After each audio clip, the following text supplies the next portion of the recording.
your bicep should not actually exceed your calf muscle. I mean, you look at a lot of guys in gym, yeah, and that's not the case. Hi, I'm Donovan. Welcome to Gym Fit 50. So in today's video, I'm going to chat a little bit about my thoughts on how genetics can affect your growth or lack of growth doing workouts. I remember a conversation when I was in my final year of high school. It was our classroom that we went to just before school actually started. And there was this one guy who played rugby as well. He was in pretty good shape. And the teacher who was in charge of releasing us to go to, the rest of the classes, this teacher was in pretty good shape. And he worked out in the gym.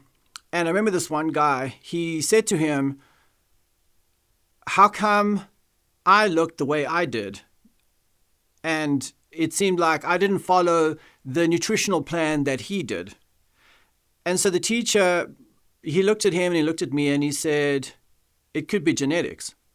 So at the time, this guy, only being like 17 or 18 years old, was following like a strict diet, at that younger age, because he was pretty serious about gym.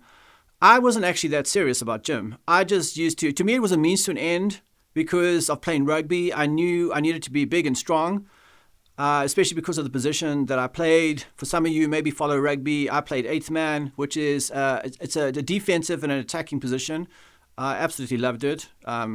Maybe I'll show a little highlight if I can find it, not of me, but of what like eighth men on a rugby team, what they do on the field.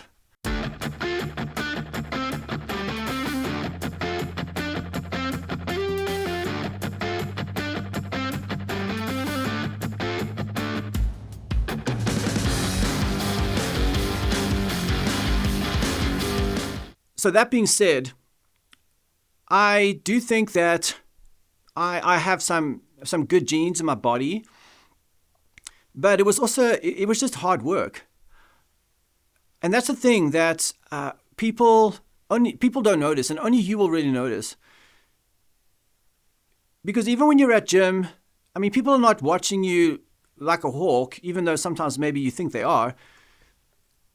And they don't know what's going on behind closed doors. They don't know your routine. They don't know what you're working at. They don't know what your deficits are and what your advantages are. They don't know what your meal prep or what your meals look like, what kind of diet that you're following.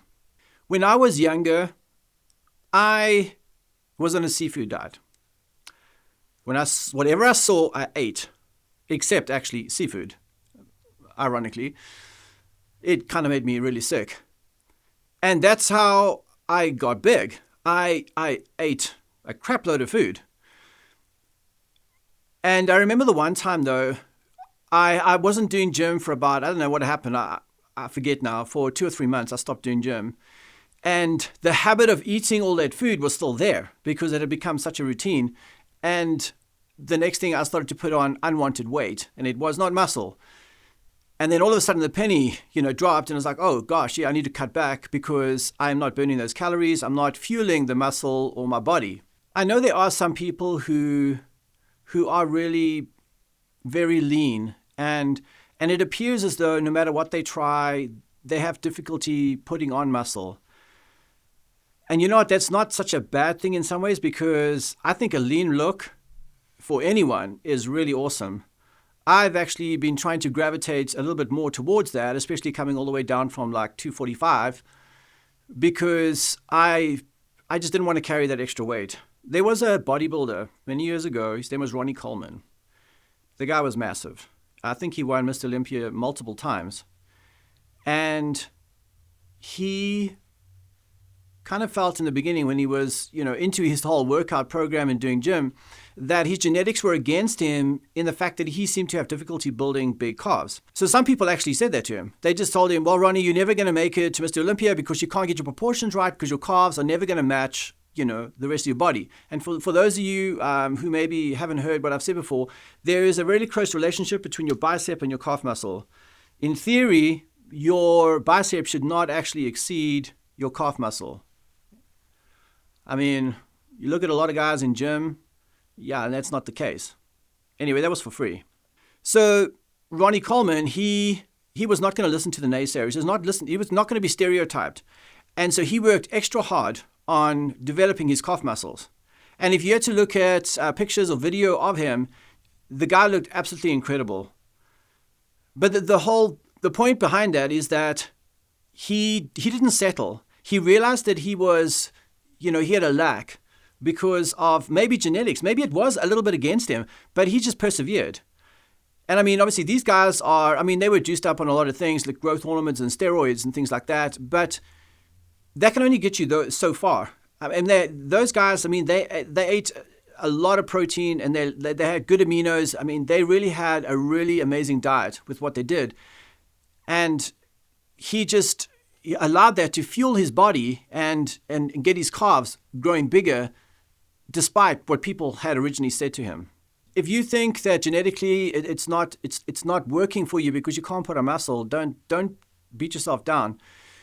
You could potentially be doing the wrong exercises.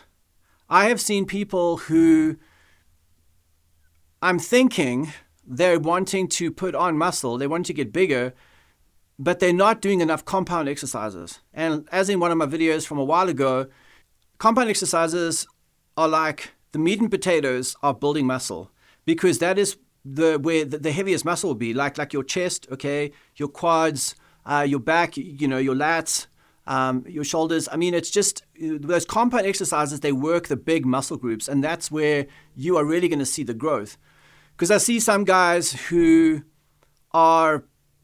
they're pushing heavy with certain exercises, but there is going to be minimal growth, and it's going to show up minimally in their body with those particular exercises.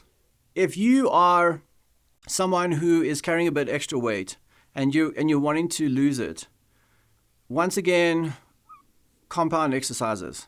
That is going to burn the most calories. That is going to produce the most muscle, which is going to help you burn the fat. And then we come back to, what are you putting into your body? How are you fueling your body? Because if you're wanting to burn fat, then you need to reduce your sugars, because otherwise your body is going to burn sugar and it's not going to burn the fat. I mean, in some ways it sounds so simple, and it actually really is. I mean, it takes self-control. That is not the easy part. So are some people more blessed genetically? Yes, they are. I don't think that, me personally, I don't think I'm more blessed genetically. The thing that I do is it's just consistency. And I think also because I've been doing gym for so many years, it's the accumulation. And so if you're new to working out, and after I don't know how many months, maybe it's 6 months, and you're thinking, I'm not getting the results I wanted, but you've never really done this your life, you haven't done this for years, you're at entry level. I mean, 6 months is nothing in the greater schemes of things, and that is not a negative, that's a positive. You've got your whole life ahead of you. So just keeping on being consistent, and you will see the results. So in the next video, I'm going to talk about whether people who work out regularly, who practice some sort of gym fit routine, are more successful in life than those who don't. So stick around and watch the next video to find out my thoughts on that.